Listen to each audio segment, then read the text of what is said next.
My husband shocked me when he told me that he had been cheating with his younger colleague for 8 months. Later, he begged me to forgive him, but it was too late. Looking back, I can trace the beginning of everything to one specific day, September 3rd, 2017.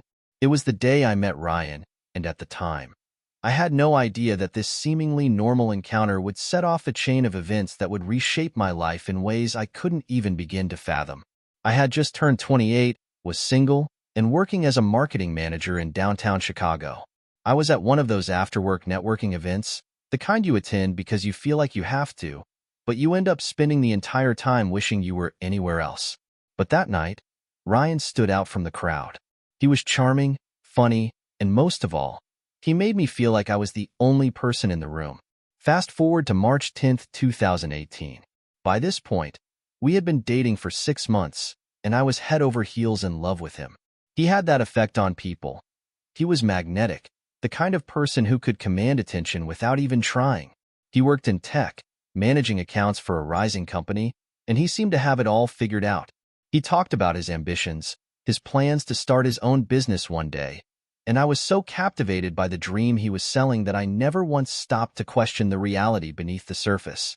By the time he proposed on June 15th, 2019, I didn't even hesitate. I said yes, believing with every fiber of my being that we were going to build an incredible life together. Our wedding was on September 21st, 2019. It was a beautiful autumn day, and everything felt perfect, or at least it seemed that way on the surface. As I stood there, surrounded by friends and family, staring into Ryan's eyes, I felt like I had finally found what I'd been searching for. Little did I know, the cracks in our foundation had already started to form, even if I couldn't see them yet. Looking back, I can pinpoint subtle things even before the wedding.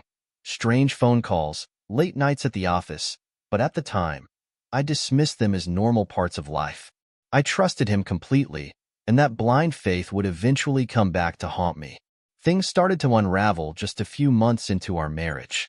By January 2020, Ryan's behavior began to change. He became distant, moody, and evasive. At first, I thought it was the stress of his job. He had just taken on a major project at work, and it seemed to be consuming all of his time. He would come home late, exhausted, and barely say a word to me. I would make dinner, and we'd eat in near silence, the tension growing thicker by the day. I tried to be patient, telling myself it was just a rough patch and that things would get better once the project was done. But something in my gut told me there was more to it. February 27th, 2020, was the first time I really started to suspect something might be wrong. Ryan had been coming home late more often than not, and his explanations were starting to sound less convincing. He would mention meetings that didn't make sense, work trips that seemed unnecessary, and there was always this vague distance in his eyes when he talked to me. I brushed off my suspicions, telling myself I was being paranoid, but I couldn't shake the feeling that something was off. I began to wonder if there was someone else. I hated myself for even thinking it, but the doubt had already started to take root. By June 5th, 2020, the doubts had become impossible to ignore. I remember that day so clearly because it was the first time I confronted Ryan about his late nights. He gave me the same tired excuse about work, but there was something in his voice that didn't sit right with me. I couldn't shake the feeling that he was hiding something, but every time I pressed him for more details, he shut down, telling me I was overreacting. I wanted to believe him. I wanted to believe that our marriage was solid, that we were just going through a rough patch like any other couple. But the truth was gnawing at me, even if I wasn't ready to fully accept it yet.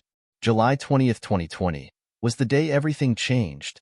That was the day I stumbled upon the first real clue that something was going on.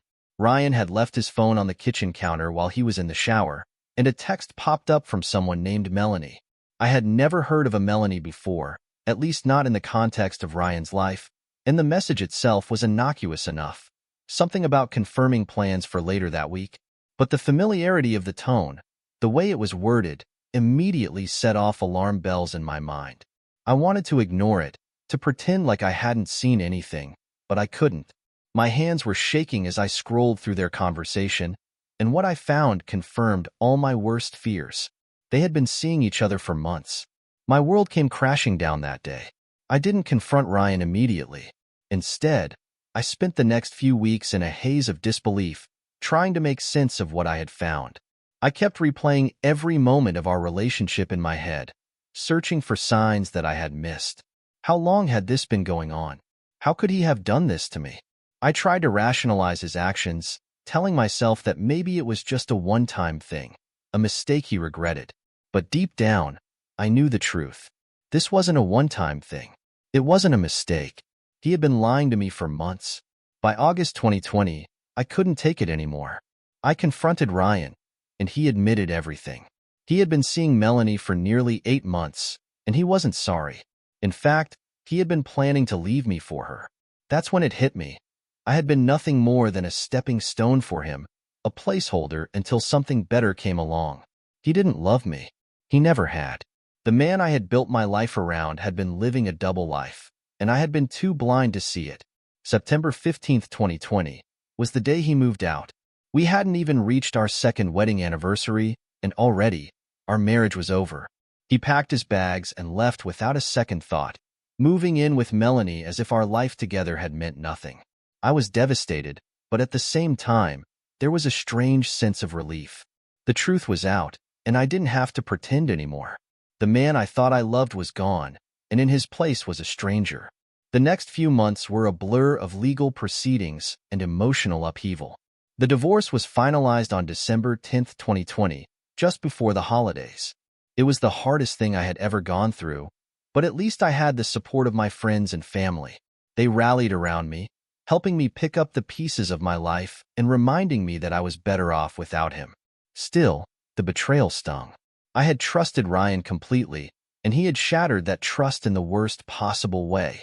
The real kicker came on February 14th, 2021, Valentine's Day of all days. That's when I received the email from Ryan. I hadn't heard from him in months, and I had blocked him on every platform, so I wasn't expecting to ever see his name pop up in my inbox again. But there it was. He sent me photos of his engagement to Melanie. They were getting married, and he wanted to make sure I knew. He didn't stop there. The email was filled with thinly veiled insults, calling me his backup plan, and gloating about how much better his life was without me. He blamed me for turning our mutual friends against him, as if his actions hadn't been enough to do that on their own. That email was the final nail in the coffin. It was a reminder that Ryan hadn't just betrayed me once. He was still trying to hurt me, even after everything that had happened. I realized then that I had wasted too much time thinking about him, too much energy mourning the loss of someone who had never truly cared about me. I made the decision that day to move on, to finally close the chapter on that part of my life. I never expected my life to unravel the way it did, especially after thinking I'd found my forever person. Let me start from the beginning, though, so you can fully understand what went down. I had been with Ryan for about 4 years. I met him when I was 28, and we quickly hit it off. He was everything I thought I wanted in a partner. Funny, driven, and just solid. You know when you meet someone and you feel like they just fit? That was Ryan. We got married 2 years into our relationship. Everything seemed fine, or at least I thought it was. 2 years into our marriage, though, things started to feel off. It wasn't like he suddenly became some horrible person, but little things just weren't adding up. He worked as an account manager at a tech company, and he started staying late at work more often. I figured it was the stress. He had always been career-focused, and I'd known that going in. At first, I tried to be supportive. He was always so tired when he came home, so I gave him space. I didn't want to nag or pressure him into talking if he didn't want to. He'd snap at me more often, but I chalked it up to work stress. Looking back now, I realize I was trying to rationalize everything because I didn't want to face the truth. I told myself he loved me, and that was enough. But deep down, I knew something was wrong. There were too many late nights, too many work trips, and too many missed dinners. I started to feel like I was living with a stranger. I still remember the night that everything came crashing down. It was exactly a week before our second wedding anniversary. I'd planned a nice dinner, hoping we could reconnect. Ryan seemed weirdly distant, but again, I shrugged it off. He'd been distant for months by that point. After dinner, he sat me down and dropped the bombshell. He told me he'd been having an affair for 8 months. 8 months. And with who? His younger colleague, Melanie. I don't even know if shock is the right word to describe how I felt in that moment. I sat there, numb, as he explained how it started and that he was planning to leave me for her. He said it like it was the most logical next step in the world, as if everything was neatly falling into place for him. It was as if I was just some chapter in his life that he was casually closing. I barely reacted at first. I think I was too stunned to even fully process it. For months, I had been trying to convince myself that his distant behavior was because of stress at work. I remember telling myself over and over that he'd come around, that we'd be okay. But now, sitting across from him, I realized I'd been lying to myself. He wasn't staying late at work to catch up on projects or because he was overwhelmed. He was staying late to spend time with her.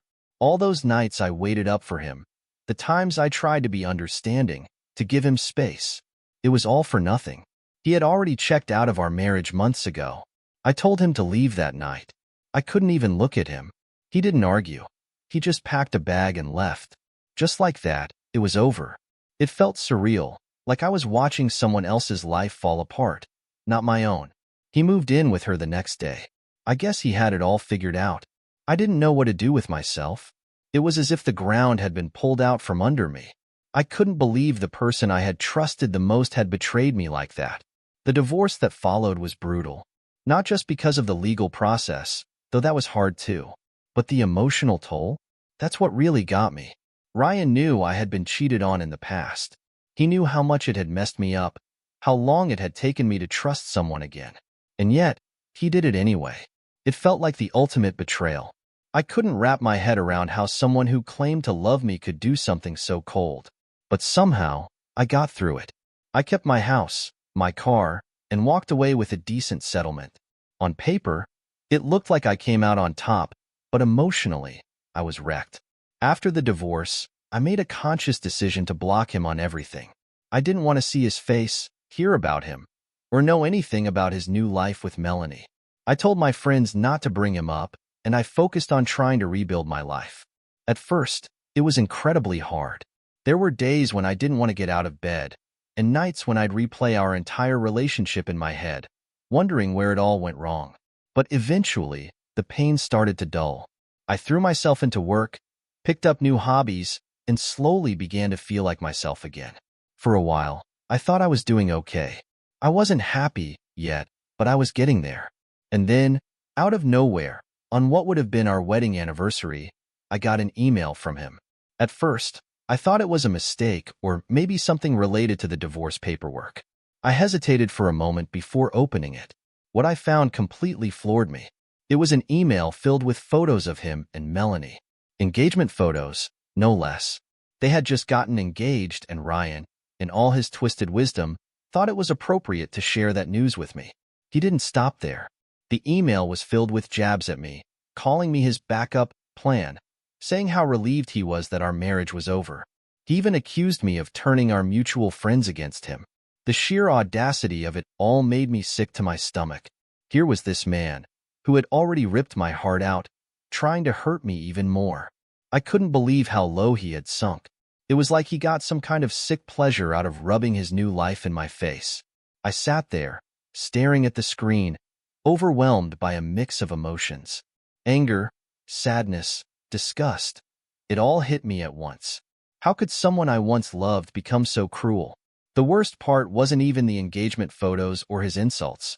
It was the realization that I had wasted years of my life on someone who clearly never cared about me the way I cared about him. All those moments we shared, the plans we made for the future, they meant nothing to him. It was like our marriage had been a lie from the start. After receiving that vicious email from Ryan, I couldn't stop thinking about it for days. It wasn't just the engagement photos or the insults, or even the fact that he sent it on what would have been our anniversary. It was the sheer cruelty behind it. The lengths he went to in order to make sure I knew how happy he was without me, and how much he wanted to tear me down.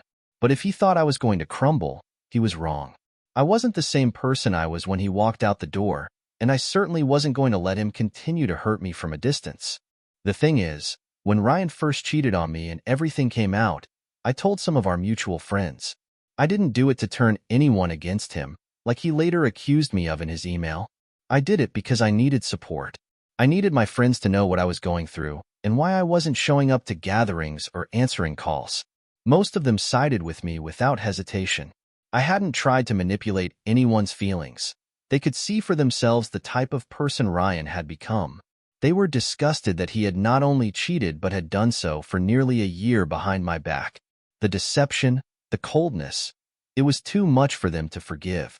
Ryan assumed I had orchestrated some campaign against him, but the truth is, people saw through his act. He had done this to himself. So, when I got that email, filled with his accusations about how I had ruined his friendships, I just shook my head. No, Ryan had ruined his own friendships by showing everyone who he really was. That's what made me angriest about his message, the complete lack of accountability. He saw himself as the victim, as if I was somehow responsible for the fallout of his actions. It was infuriating, but I wasn't going to let it drag me down.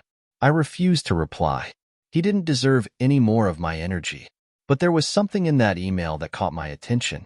In one of the engagement photos, I saw someone I recognized. A distant relative of mine, Jonathan, was standing there, smiling alongside Ryan and Melanie like they were all best friends. I couldn't figure out how Jonathan was connected to Ryan, but it made me feel uneasy. Jonathan wasn't someone I was particularly close to, but I knew he was involved in finance, and I'd heard through family that he was looking to invest in some up-and-coming businesses. I called my mom to ask if she knew anything about it. She wasn't sure but promised to find out. It didn't take long for her to call me back with more information. Apparently, Jonathan and Ryan had connected through a mutual business acquaintance, and Jonathan had been considering investing in a new venture that Ryan was starting. That set off alarm bells in my head. Jonathan didn't know the truth about Ryan, about how he had treated me, about his affair, about the way he had left me for someone else after lying to me for months. Jonathan was a decent guy, and I didn't want him getting mixed up with someone like Ryan. I knew what I had to do. I couldn't sit by and let Ryan manipulate another person, especially someone connected to my family. I reached out to Jonathan's wife, who I'd spoken to a few times over the years at family events. I told her everything, about the affair, about the way Ryan had treated me, and about the abusive email he had sent me. I even forwarded the email to her so she could see it for herself. I wasn't trying to be vindictive, but I felt a responsibility to warn them. If Jonathan was about to invest his money and time into Ryan's business, he deserved to know the kind of person Ryan truly was. Jonathan's wife was shocked. She had no idea that Ryan had behaved like this, and she promised to talk to Jonathan right away. I didn't hear anything for a few days after that, and part of me wondered if they would actually take what I said seriously. But then, about a week later, I got a call from my mom. Jonathan had decided to pull out of the investment. He didn't want to be involved with someone who had such a questionable character, and he felt betrayed that Ryan hadn't been upfront about his personal situation. Apparently, Jonathan and his wife had done some digging and found out that Ryan had kept the whole affair under wraps, not just from me but from potential business partners as well. Jonathan wanted nothing to do with him after that. It didn't take long for Ryan to find out that Jonathan had backed out of the deal. I wasn't surprised when, a few days later, I got another email from Ryan. This one, though, was very different from the first. Gone were the insults and the arrogance. Instead, he was practically begging me to help him fix the situation. He said that without Jonathan's investment, his business was doomed. He couldn't get the funding he needed from other sources, and if the deal didn't go through, he would be in serious financial trouble. He even mentioned that he couldn't go back to his old job because he'd already burned that bridge. I couldn't believe the audacity. After everything he had done, he now wanted me to swoop in and save him. The irony wasn't lost on me. He had left me for someone else, bragged about how much better his life was without me, and now he was asking for my help because his better life was falling apart. It was almost laughable. Almost. I didn't respond to that email either. I wasn't going to get involved in his mess. He had made his choices, and now he had to deal with the consequences. For once, I felt a sense of closure. I had spent so long feeling hurt and betrayed by what he had done, but now I realized that I had come out of this stronger. I had warned Jonathan, and in doing so, I had protected him from falling into the same trap I had. Ryan, on the other hand, was left to face the fallout of his own actions. As much as part of me wanted to feel vindicated, I didn't take any joy in his downfall. I didn't wish him ill. Honestly, I didn't wish him anything at all. I just wanted him out of my life for good. And this time, it felt like he really was. After the second email from Ryan, practically begging me to help him, I honestly thought that was the end of it. I figured he'd try to scrape by on his own.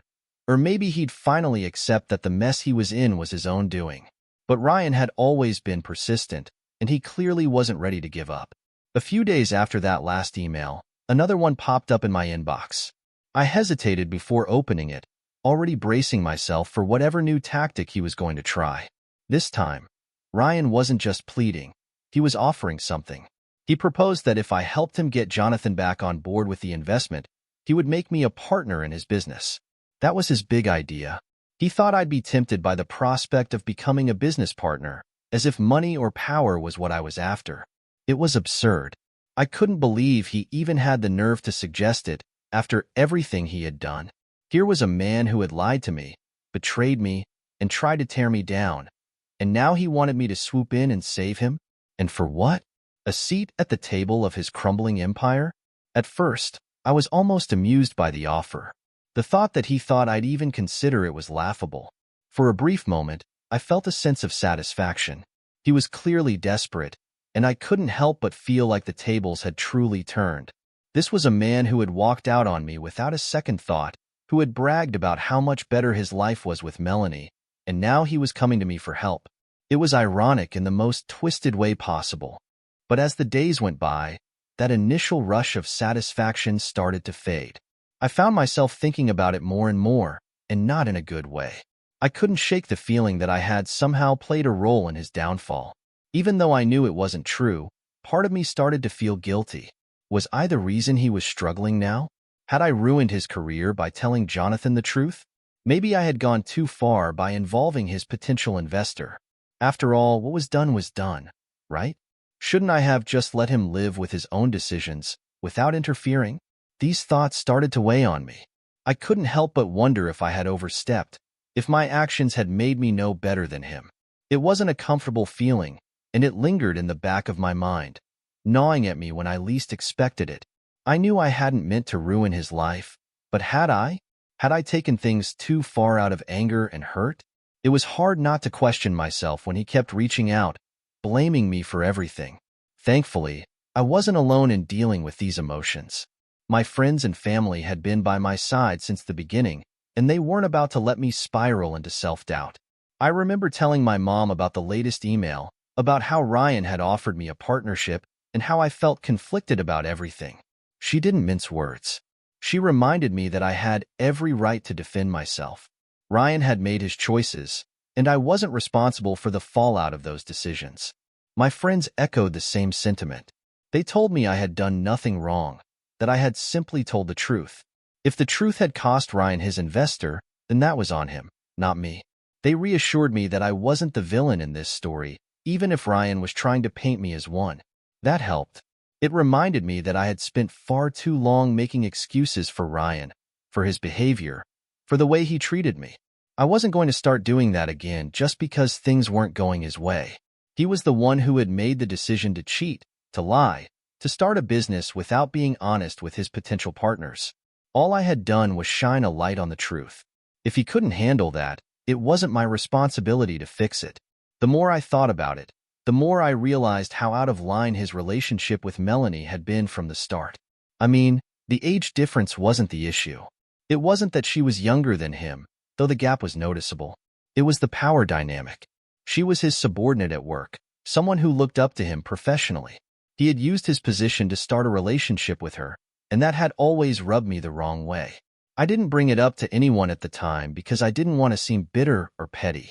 But the more I looked back on it, the more I realized how unethical the whole thing had been. It wasn't just about the affair. It was about the way he had taken advantage of his position, both in his personal life and at work. But I hadn't told Jonathan's family about any of that. I hadn't tried to force anyone to break ties with him or break up their relationship.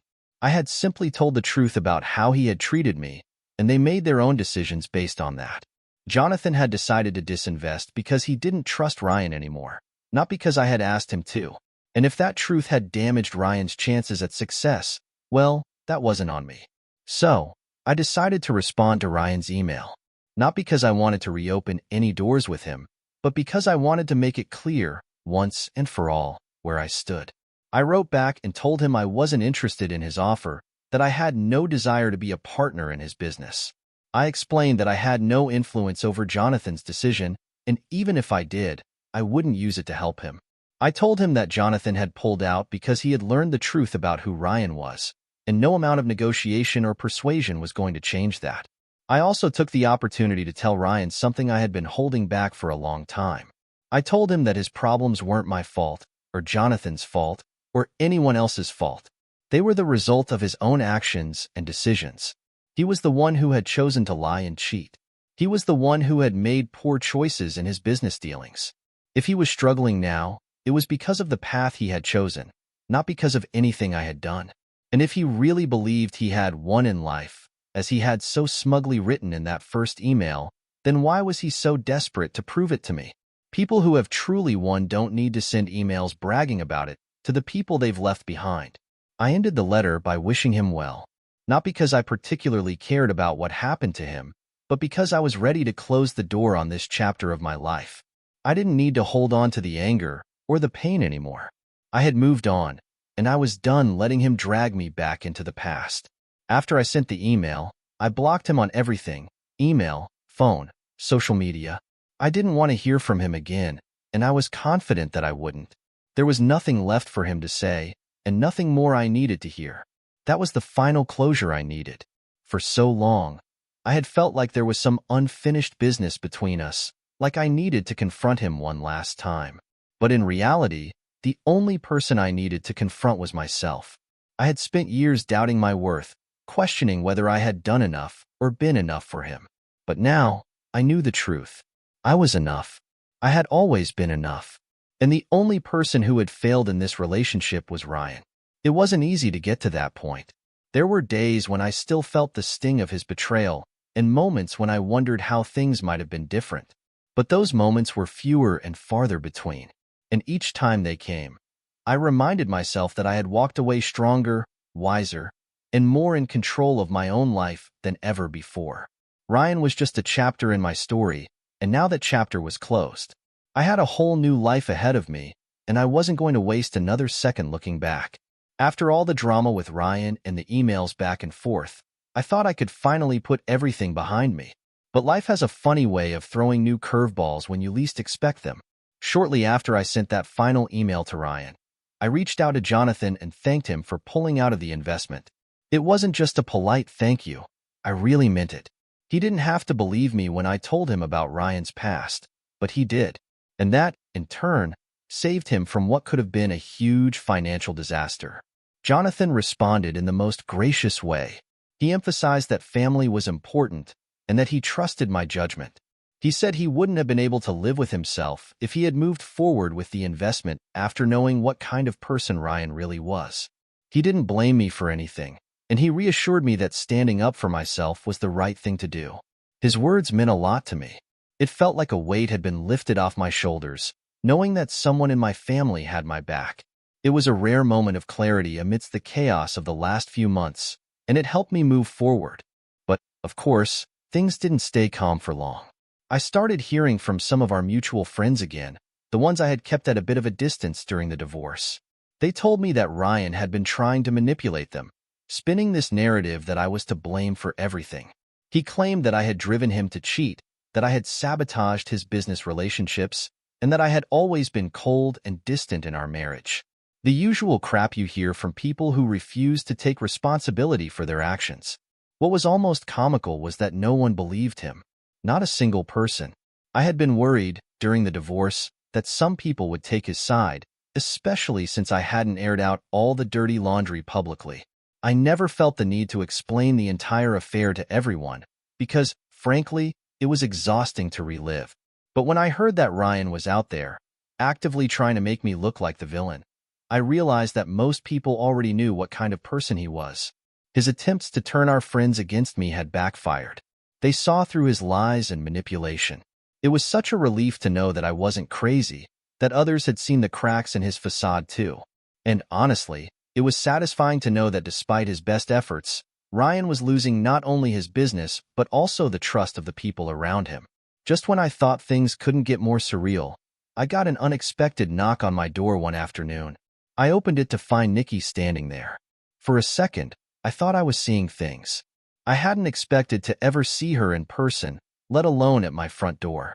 She looked furious, her face flushed, and without even a hello, she launched into an angry tirade. She accused me of ruining their lives, of interfering in her relationship with Ryan, and of being the reason his business was falling apart.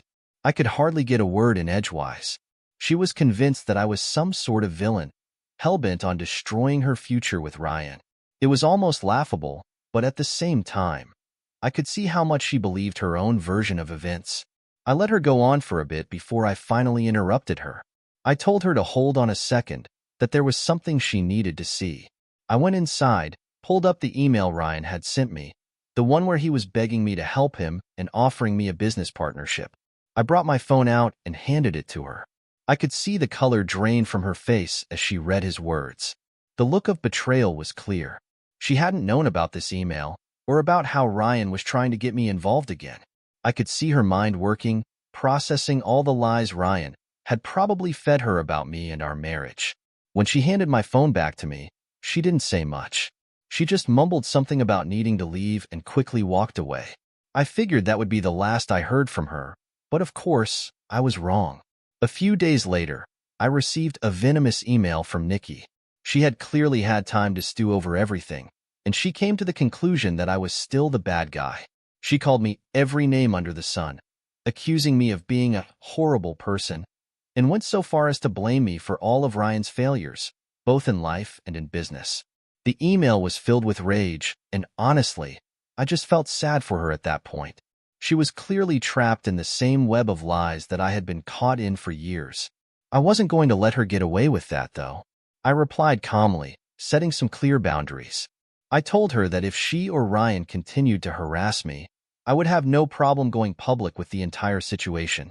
I had all the receipts, every email, every piece of evidence showing how Ryan had treated me, how he had tried to manipulate everyone around him, and how he had failed miserably.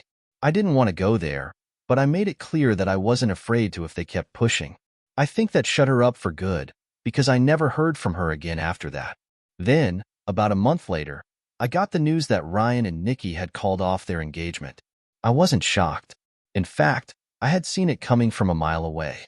Relationships built on lies and betrayal rarely last, and theirs was no exception. The breakup wasn't quiet, either. Word got around through our mutual friends that Ryan was bad-mouthing Nikki, claiming that she had only been with him for the money. It was typical Ryan behavior, trying to paint himself as the victim even after everything he had done. It was almost pathetic to watch from a distance. Part of me felt sorry for Nikki, but at the same time, she had chosen to get involved with someone like Ryan. She knew what kind of person he was, and she stayed anyway. Eventually, the truth caught up with both of them. For me, though, things were finally looking up. My work was going better than ever, and my personal life was on the rise too. I had started dating again, nothing serious, but it felt good to put myself out there and meet new people. I wasn't looking for another long-term relationship right away. I needed to enjoy my independence, to focus on the things that made me happy. And one of those things was finally being able to get a pet. For years, Ryan had been allergic to cats, so we could never have one. But now, with him out of the picture, I realized I could finally get the pets I had always wanted. I adopted a cat, a sweet little tabby I named Felix. He's been such a source of comfort and joy, and I honestly can't believe I waited this long to get a cat. Along with Felix, I decided to get a turtle too, something I had joked about doing for years but never got around to. I named the turtle Franklin, and watching him slowly wander around his little habitat has been oddly therapeutic. There's something peaceful about it, like he's reminding me to slow down and enjoy life at my own pace. With Felix curled up in my lap and Franklin in his tank nearby, I realized how much my life had changed in such a short time. I wasn't just surviving anymore. I was thriving. I was no longer defined by my past with Ryan, no longer weighed down by his betrayal or the drama that had followed. I had found closure in my own way, on my own terms. And for the first time in a long time, I felt free. There's something incredibly liberating about reclaiming your life after someone tries to tear it down. It's not easy, and it doesn't happen overnight. But when it does happen, when you finally realize that you are in control of your own happiness, it's like a weight lifts off your shoulders. I wasn't the person I was when Ryan left, and thank God for that. I had grown, changed, and come out the other side stronger than I ever thought I could be. Now, as I look ahead, I don't think about what could have been with Ryan or what I lost. Instead, I focus on what I've gained. A renewed sense of self, a fresh start, and the knowledge that I can handle whatever life throws at me. I've stopped looking back, and it feels so good to finally move forward.